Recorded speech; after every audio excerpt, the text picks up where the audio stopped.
Bismillahirrahmanirrahim. Alhamdulillahirabbil wassalatu wassalamu ala asyrafil anbiya'i wal mursalin wa ala alihi wa sahbihi ajma'in.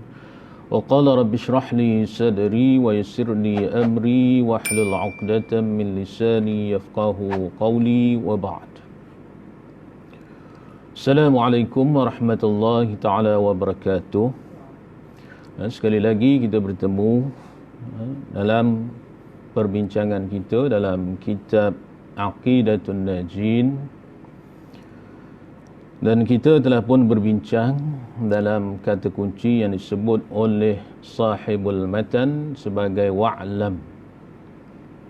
Wa'lam, ketahuilah olehmu, ketahuilah olehmu, dalam erti kata ilmu. Dan telah pun kita pelajari, telah bincangkan persoalan asas ilmu, ta'rifan, pengertian ilmu dalam bidang yang kita pelajari ini, iaitu ilmu tauhid. Dan seterusnya kita telah pun berbincang berkenaan dengan pengertian dan hakikat ilmu.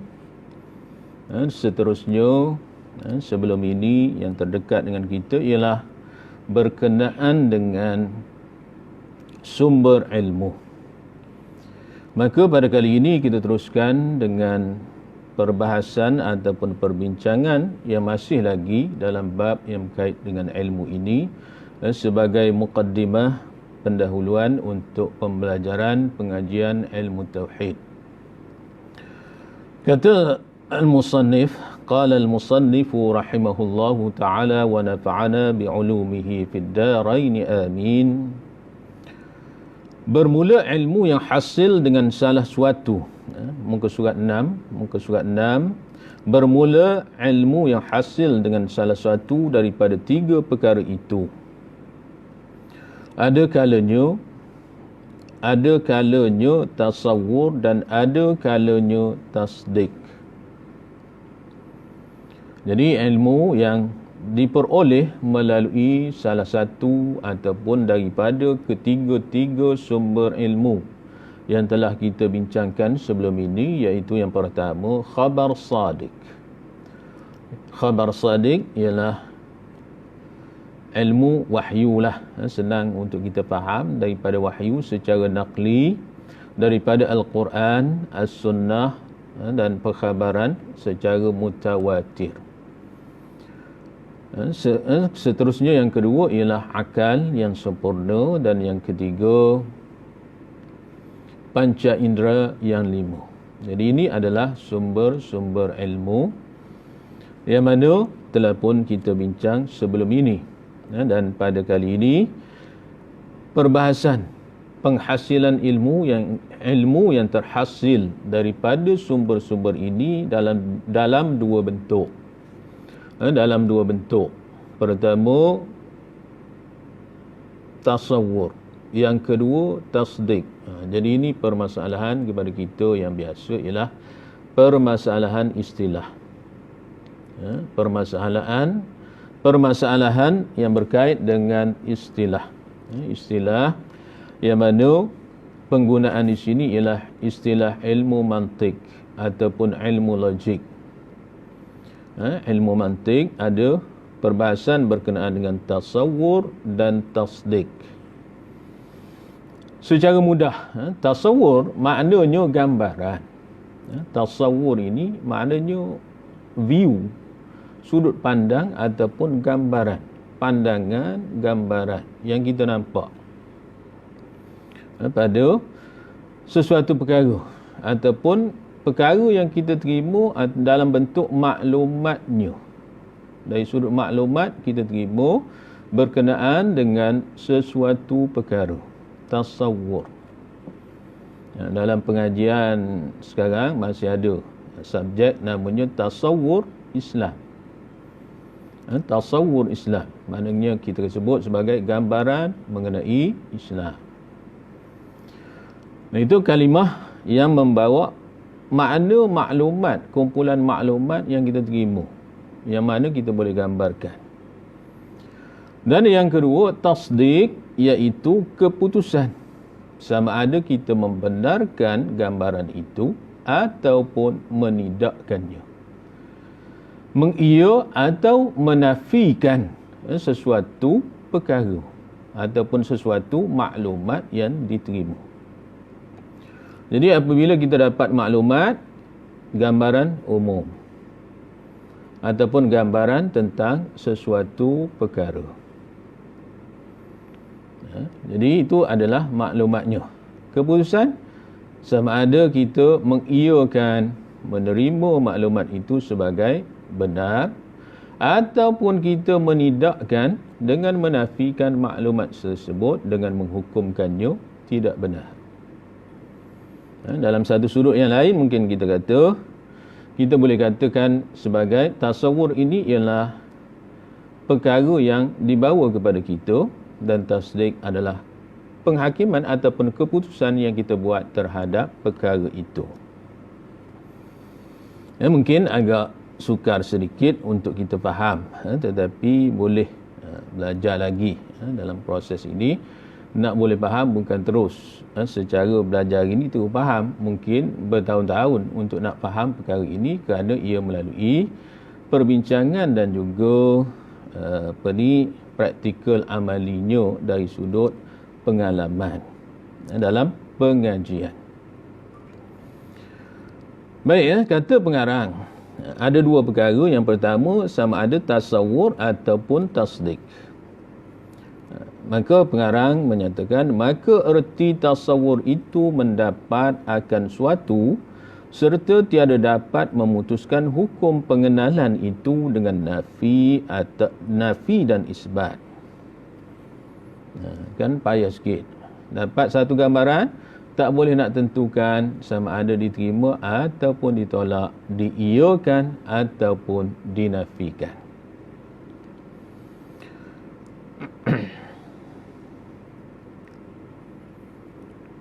Seperti contoh yang dibawa di sini, seperti kita tasawurkan makna alam itu tiap-tiap yang mawujud. Kita tasawurkan makna alam itu tiap-tiap yang mawujud, yang lain daripada Allah. Jadi contoh, kita kata apa makna alam? Apa yang dimaksudkan dengan alam? Jadi alam itu ditakrifkan kullu mawjudin siwallah. Setiap yang wujud selain daripada Allah namanya alam. Kullu mawjudin siwallah. Setiap sesuatu yang wujud selain daripada Allah namanya alam. Itu gambaran kepada kita. Makhluk yang namanya manusia, alam. Jin, alam juga. Yang kita lihat, kita tengok sekarang ini ialah alam dunia.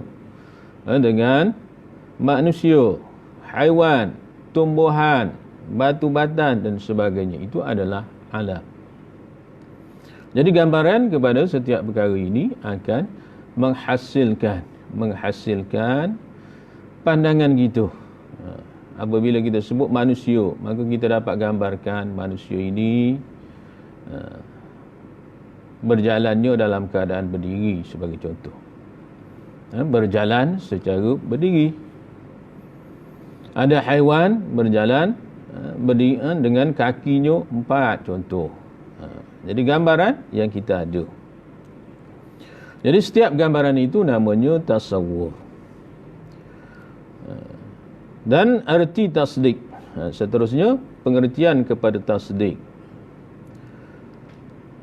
Dan arti tasdik itu mengetahui akan sesuatu serta boleh memutuskan hukum pengenalan itu dengan nafi dan isbat. Jadi pengetahuan sesuatu perkara kita boleh tentukan dalam bentuk benar atau salah, betul atau salah, benar atau bohong. Jadi ini yang disebut sebagai tasdik.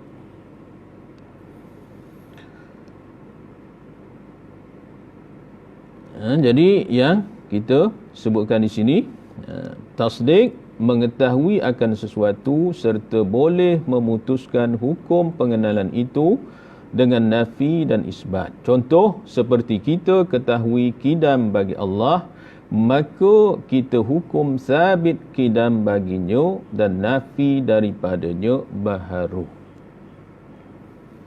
Dan setelah kita teliti, kita fahami gambarannya, maka kita buat keputusan.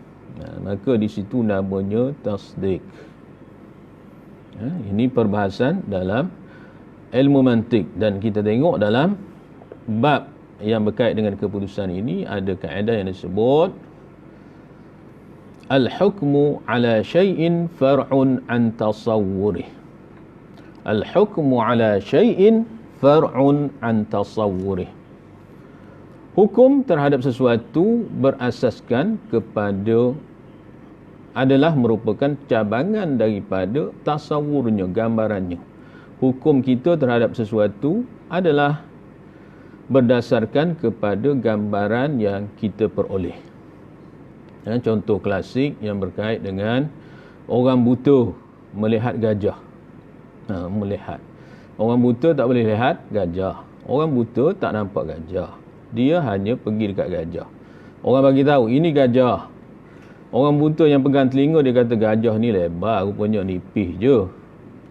Yang dapat pegang belalai dia kata oh kecil sangat gajah tapi agak panjang. Yang dapat pegang badan dia rasa oh besarnya. Jadi itu dari sudut gambaran ketetapan hukumnya. Hukum tentang apa gajah? Gajah ini perkara lepek kata setengahnya. Gajah ini kata setengahnya lain adalah perkara yang bulat dan panjang, sebab yang pegangnya belalai ataupun ekor. Yang dapat rasa pegang badannya, oh gajah ini benda yang besar, tegap dan sebagainya. Jadi gambaran-gambaran ini, gambaran ini yang mana kita peroleh daripada gambaran yang kita terima. Hukum ataupun ketetapan kita, keputusan kita berdasarkan gambaran yang kita peroleh, yang kita terima. Jadi apabila kita terima sesuatu gambaran, kita akan menetapkan keputusannya. Jadi ini yang dibahaskan dari sudut ilmu dalam bentuk tasawur dan tasdik. Bukan makna tasdik dalam hati itu.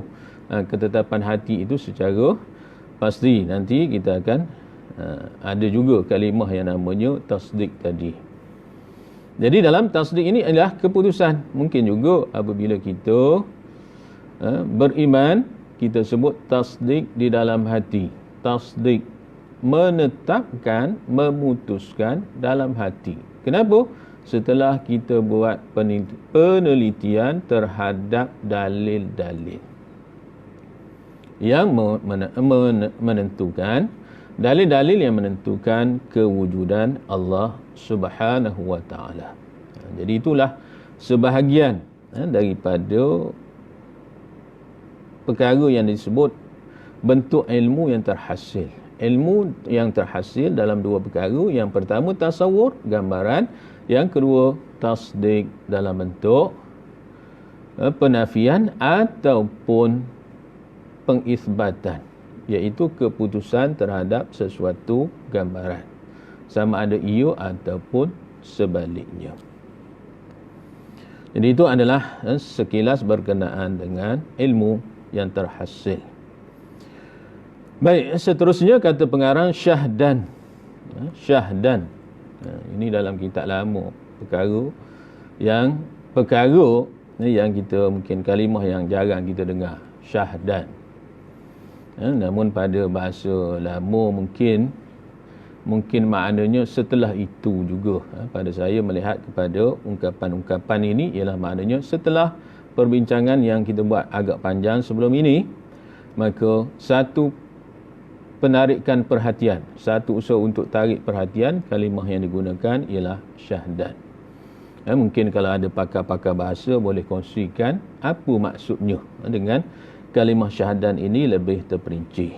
Tetapi setakat untuk kita faham, biasanya ialah syahdan ini ialah tarik perhatian setelah kita berbincang tentang beberapa perkara dalam satu topik.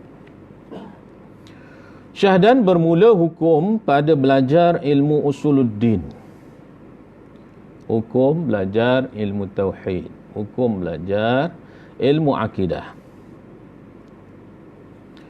Dan mengajarkan dia itu wajib pada hukum syarak. Jadi hukum belajar dan mengajar ilmu usuluddin, ilmu tauhid adalah wajib pada hukum syarak. Suatu kewajipan. Wajib ini pada hukum syarak maknanya buat dapat pahala jika ditinggalkan berdosa. Wajib pada hukum syarak. Namun ada bahagian wajibnya itu. Jadi ini adalah asas belajar dan mengajar ilmu tauhid, ilmu usuluddin, hukumnya wajib. Artinya dituntut akan dia akan sebagai tuntut yang lazim. Satu kewajipan, maka tuntutannya lazim, tuntutan yang dimestikan. Lazim,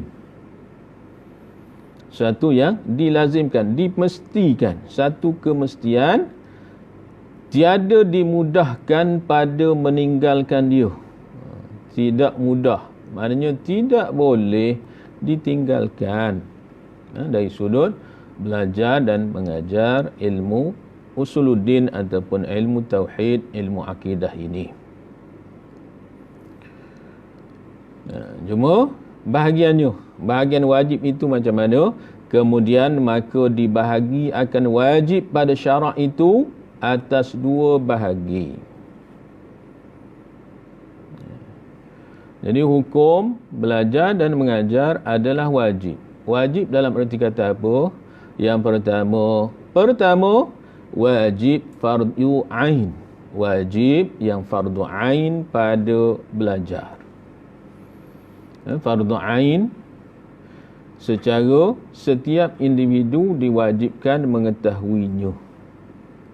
Maka mempelajari ilmu tauhid ataupun ilmu usuluddin, ilmu akidah ini hukumnya wajib terhadap setiap mukallaf.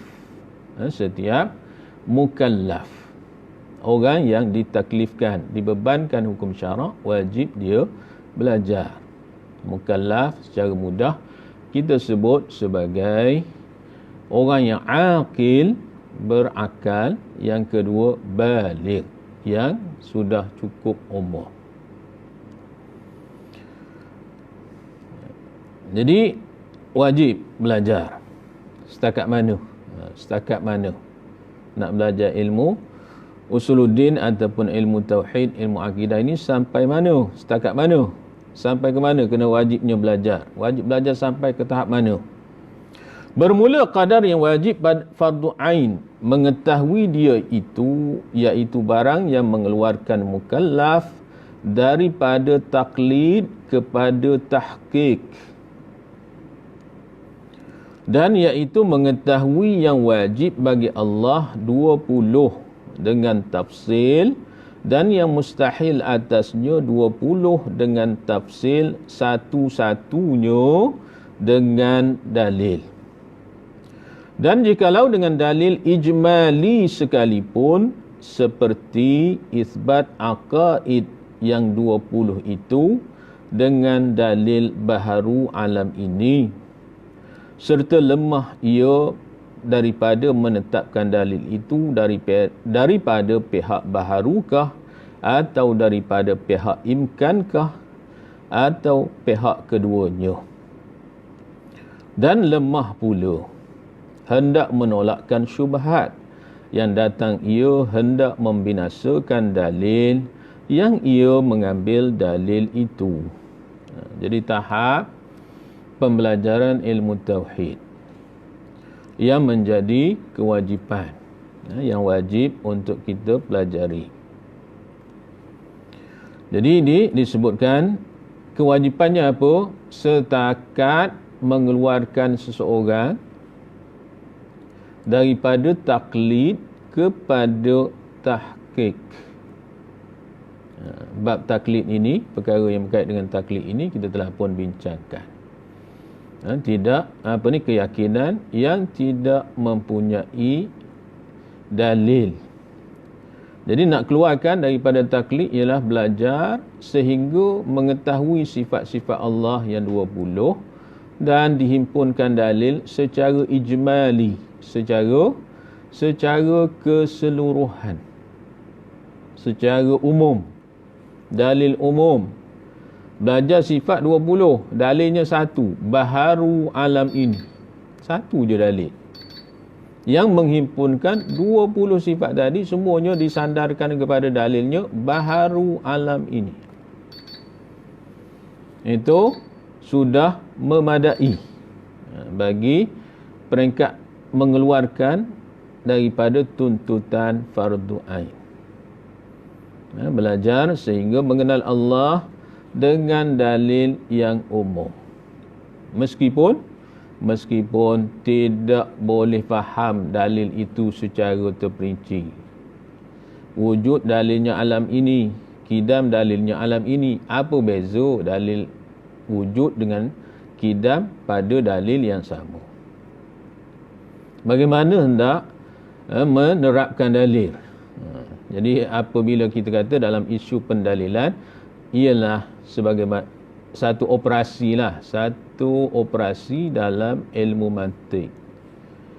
Konsep pendalilan ataupun cara pengambilan dalil. Jadi perkara yang nak ambil dalil itu sangat terperinci. Maka jika dapat meyakini dengan sifat-sifat yang kesempurnaan bagi Allah dengan dalil yang umum sudah memadai. Satu dalil untuk kesemua dalil ini. Maka para ulama menetapkan keluar seseorang itu daripada taklid kepada tahqiq. Sudah ada keyakinan tahqiq mencapai kepada hakikat. Tahqiq mencapai hakikatnya ialah dengan 20 di sini. 20 sifat wajib bagi Allah dengan terperinci, tafsil dengan terperinci. Yang lawannya pula 20 sifat mustahil dengan secara tafsil satu-satunya, dengan terperinci, dengan dalil. Dalilnya satu saja yang kita sebut sebelum ini. Jikalau dengan dalil ijmali sekalipun seperti dalilnya ijmali, dalil umum saja, seperti isbat aqaid yang 20 itu dengan dalil baharu alam ini. Mensabitkan aqaid, simpulan-simpulan akidah, prinsip-prinsip akidah, prinsip-prinsip tauhid yang 20 sifat bagi Allah itu, yang wajib, 20 sifat yang mustahil itu secara ijmali, secara umum, iaitu dengan dalil baharu sekalian alam.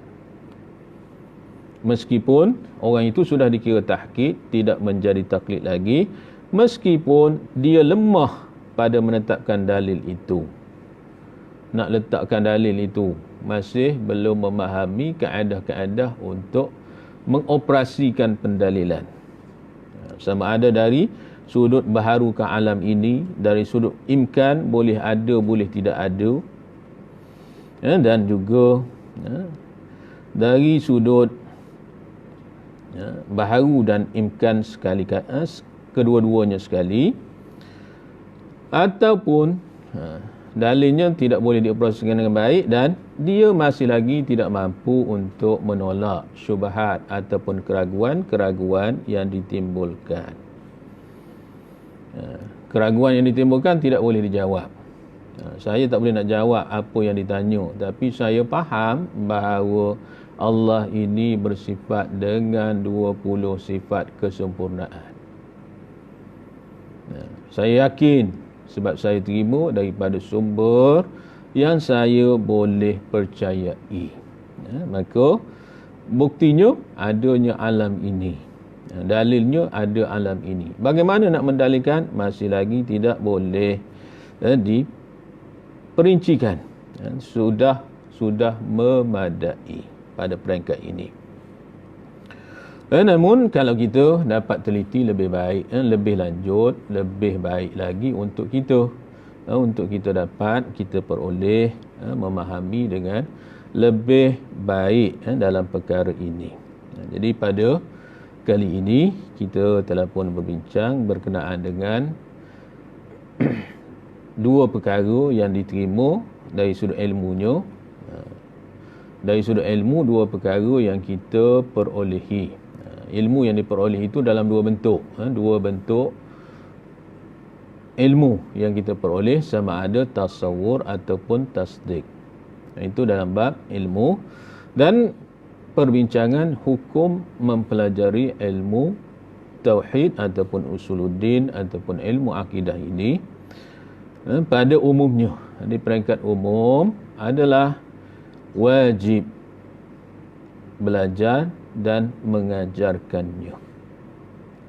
Dan kadar melepaskan kewajipan bagi seorang mukallaf dalam mengaji mempelajari ilmu tauhid ialah sekadar mengeluarkannya daripada taklid, membawa kepada tahqiq. Jadi itulah yang dapat kita kongsikan pada kali ini. Dan perbahasan lebih lanjut kepada hukum belajar dan mengajar ilmu ini akan kita lanjutkan pada pertemuan yang akan datang, insya-Allah. Jadi sekarang itu, jika ada yang baik daripada Allah Subhanahu wa taala, segala kelemahan, kekurangan, tersasul, terlanjur cakap bicara itu adalah kelemahan diri saya sendiri. Aqulu qawli hadza wa astaghfirullahal azim li wa lakum. Wassalamualaikum warahmatullahi wabarakatuh. A'udzu billahi minasyaitonir rajim. Bismillahirrahmanirrahim. Alhamdulillahi rabbil alamin wassalatu wassalamu ala asyrafil anbiya'i wal mursalin wa ala alihi wa sahbihi ajma'in. Allahumma ij'alna minal ladzina yastami'una al-qawla fayattabi'una ahsanah. Allahumma arina haqqa haqqan warzuqna ittiba'ah wa arina al-batila batilan warzuqna ijtinabah. Allahumma faqihna fid din wa 'allimna at-ta'wil waj'alna minal rasyidin. Rabbana atina fid dunya hasanah wa fil akhirati hasanah wa qina 'adzaban nar. Sallallahu ala sayyidina Muhammad wa ala alihi wa sahbihi ajma'in. Walhamdulillahi rabbil alamin.